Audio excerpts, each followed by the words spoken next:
Good Friday evening, everybody. Meteorologist Casey Cloud here in the Weather Center with this live update talking about sports weather here tonight.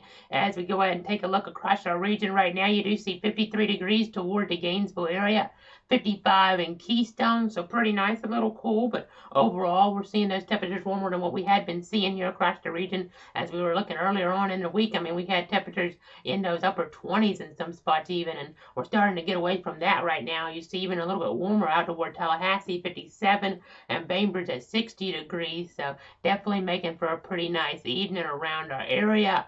We'll be watching here as we look over in the long term. I know some of the latest outlooks are suggesting maybe a warmer and drier winter. So that would be something that we would like to see, a warmer and drier winter around our region. I know earlier on so far, we've kind of seen in the meteorological winter at least, some of those cooler temperatures trying to infiltrate the region, but we're just kind of giving an idea of what could happen. Of course, we're not really sure. That's just a long-term outlook of things. But right now, let's go ahead and take a look at some of those WeatherStim cameras. We'll give you some of those different views, and we'll start off, I think, in toward the Lodi area. Bradford County, where I'm at right now, you'll be able to see what is happening, and the conditions here look to be pretty nice overall here on this Friday. Again, make it a great weekend if you're headed out. Just looking at some of these different shots here across the region. I'll go ahead and step out of the way just a little bit here so you kind of get an idea of exactly what is going on. It is kind of giving you a little bit more perspective on things here on this Friday. We'll now go ahead and transition away from this camera, take you over toward the baseball grounds and toward Jacksonville, and you'll be able to see what's happening in toward Duval County. Again, pretty similar story. You do see some of those clouds around, but overall, it's a pretty nice evening out there. 54 at Jacksonville International Airport right now. A little warmer as you get closer toward downtown, but you kind of get the idea. And then as we go toward Gainesville, they're going to be hosting a big football game tomorrow. I mean, to keep their playoff hopes alive, the Florida Gators in a battle there with the LSU Tigers coming in from Baton Rouge. It looks like a battle there. Kyle Trask, of course, one of the Heisman front runners. He'll be going up against Max Johnson. It looks like the freshman coming on in there to the Swamp. We'll see what happens with that. That's based on some of the latest reports I was reading here earlier on in that intriguing battle there in Ben Hill Griffin Stadium in Gainesville tomorrow at 7 o'clock on ESPN. Sean McDonough, Todd Blackledge, and Todd McShay on the call there. So an intriguing battle as we kind of give you a better look at the stadium. You see those lights on there 24 hours from pretty much right now. That battle will be taking place. Of course, it's got to be careful with the coronavirus. Same thing as we head toward Tallahassee as well. As we do take a look there, you'll be able to see what's happening in toward Leon County. We get that shot up, and you see Doak Campbell Stadium. It's the last home game for the Seminoles as well here tomorrow of this season, taking on the Duke Blue Devils. Duke and Florida State, rough seasons overall, but still always important in that end of the year type battle to just put forth that best effort, of course. And I mean, some of these seniors, they won't be coming back. I'm talking about students, talking about players here as well. Of course, there's some different rules now with the players involved because of the coronavirus, but for the students, I know some of them that are sticking around for this game, just really wanting to get that last win at home because it's been a rough stretch for 4 years there. I know when I was at FSU, we really never lost at home, but nowadays it's been a situation where the losses have been coming left and right pretty much. Hopefully can get that win tomorrow against Duke.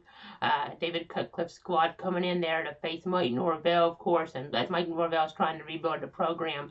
That game at 4 o'clock on the ACC network. We have Chris Carter on that call there alone. He'll be going that one there with Mark Herzlich and also there the reporter on the sideline. There'll be Eric Wood. That's 4 o'clock kickoff there on the ACC network. So an intriguing battle there of teams who again have struggled, but still very important for everybody involved. And then looking at the stadium as well, I think it's important to mention high school football because this is where the high school state championships will be here in the state of Florida as we look ahead toward next week, folks. I know that's to be pretty exciting for everybody here because we're going to be having 8 or so different games coming in toward Tallahassee as the different classifications play to see who's the best in the state here. I know some battles still going on in the upper classifications, higher classifications here tonight that are of local interest in the state of Florida. The lower classifications, we've already sent some teams there. I know Bowles is headed there, for instance, so that's something that is exciting for the local area. About a 4A there, but in 6A, St. Augustine's headed toward Lake Minneola tonight. See what happens there if St. Augustine wins, or if Lake Minneola wins, for that matter. They'll be going to the state title game, Lake Minneola there in Central Florida. And then Dunnellon at Rickards there in Tallahassee, or it's technically versus Rickards there at the stadium, one of the stadiums they use a bunch there in Tallahassee for high school accent. But that game, Dunnellon Rickards there, another big battle. That's in 5A to determine who goes to that state title game in Oak Campbell in Tallahassee in about a week from now. So pivotal matchups there. Same in Georgia tonight. I know we have some intriguing matchups. Quite a few still as they're a little earlier on in the rounds, but one of note, I know Colquitt County headed up toward Norcross tonight. That's the Georgia Public Broadcasting game of the week there. So that'll make sure, I'm sure, people having a watch on that. That'll make sure that people are watching that, being on television and whatnot. But as we go ahead, I know there's some other matchups as well, so just trying to give you an idea of some of those high school battles here as we go ahead and move away from whether it's them this time out. That Oak Campbell here, Tallahassee, the stadium there at FSU, having a big influence there on the high school football picture. Now, as you look back across the region, again, you see these temperatures. I will zoom out real quick because we are watching for some storming that's off toward the west here. You see that temperature contrast as well, with temperatures in Oklahoma City there in the mid-40s, Dallas mid-50s, warmer temperatures to the south, but then kind of seeing how things are coming on in here overall with this pattern. We will watch to see how the banding moves through toward Tallahassee as we look more towards Sunday. But as we kind of see here another system trying to make its way through as we look toward Monday, that'll be more consequence potentially where we have some strong storms we'll need to track. So we'll be here if anything pops up that's severe, of course. We'll give you that heads up as the very latest does come out from the National Weather Service. But now let's go ahead and look at some of these different forecasts. And that's one of the main reasons you've tuned in here to this update, probably, to get a look at some of these different forecasts here on this Friday. As we look towards Saturday tomorrow at 11 a.m. on ESPNU, it's going to be the Florida Gators there at the Florida State Seminoles. I have my FSU tie on for football and basketball. This is 11 a.m. there, 65 degrees outside, low rain chance. Rain chances don't look to be too big of a deal for the event in Tallahassee tomorrow. Again, you got to be careful with the coronavirus indoors there. Really important to wear that mask indoors. But as you're looking here, that game at the Donald L. Tucker Civic Center, I do have the Seminoles getting that win, but the Gators are playing much better than they've been playing.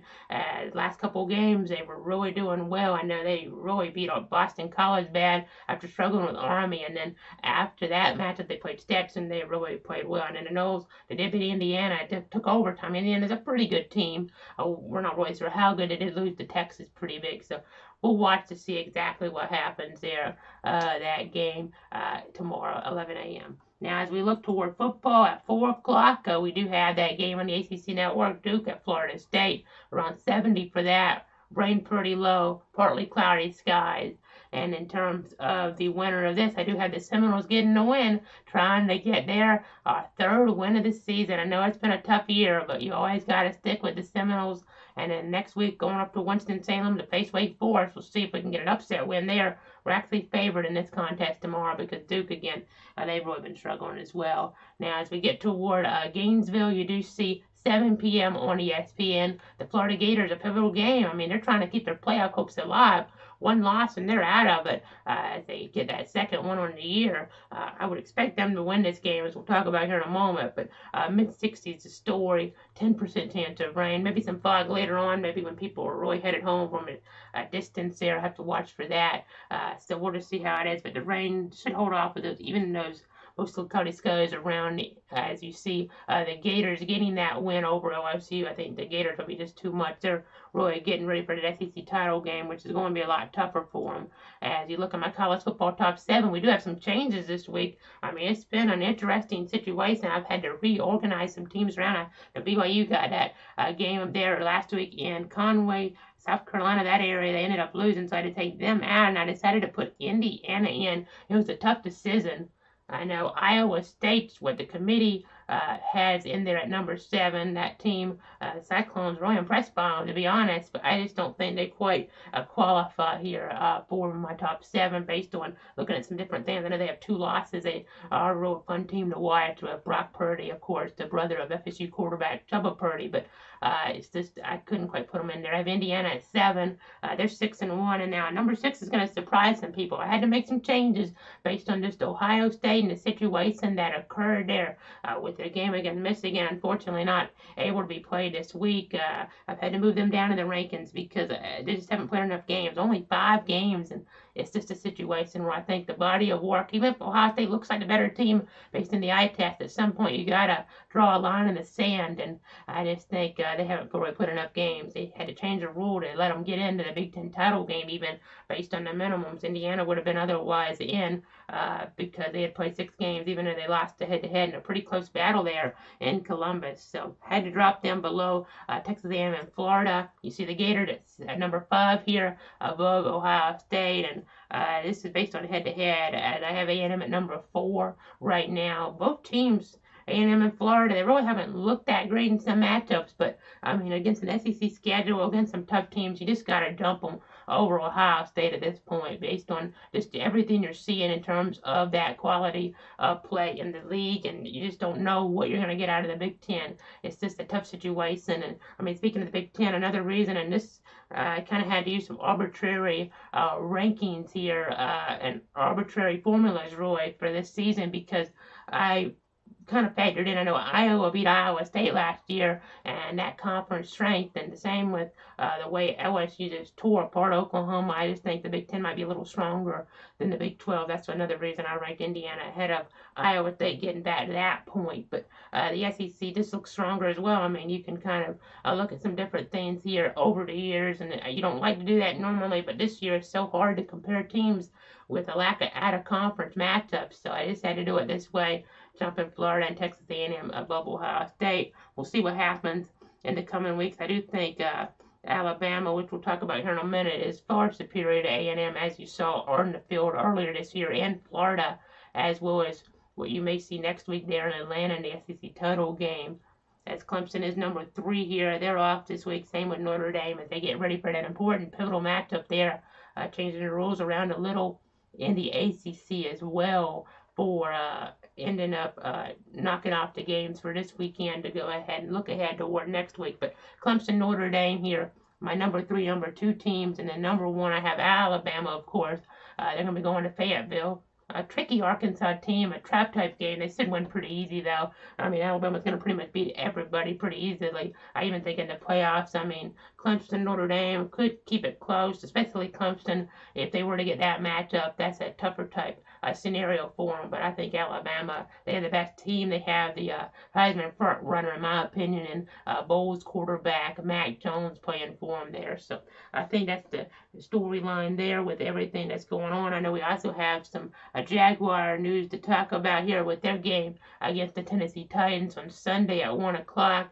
A tough year for the Jags, just trying at this point to get better and then maybe even position themselves for the draft. You hate having to talk about that, but that's really the case. I mean, mid-70s here, 10% chance of rain, partly sunny sky. Then I do have the Titans getting that win there in Jacksonville. So kind of giving you that overview in terms of that. Going back to the wide picture here one more time, no warnings, and we do have that marginal risk out toward Houston areas, off toward the north and east as well. We'll watch to see if anything develops there. Christmas parade coming up tomorrow in the Warriors Dark area. That's going to be pretty exciting here at 6 o'clock, as the conditions should be pretty nice for that, with temperatures in those mid-60s. Thanks so much for tuning in. Have a great night, everybody. Stay safe out there. We'll see you back on Monday unless we need to cut in earlier on here. Probably not Sunday, but I'll be watching, of course, just in case, and then maybe earlier on Monday. We'll see you as we look ahead in the timeline. Have a great weekend.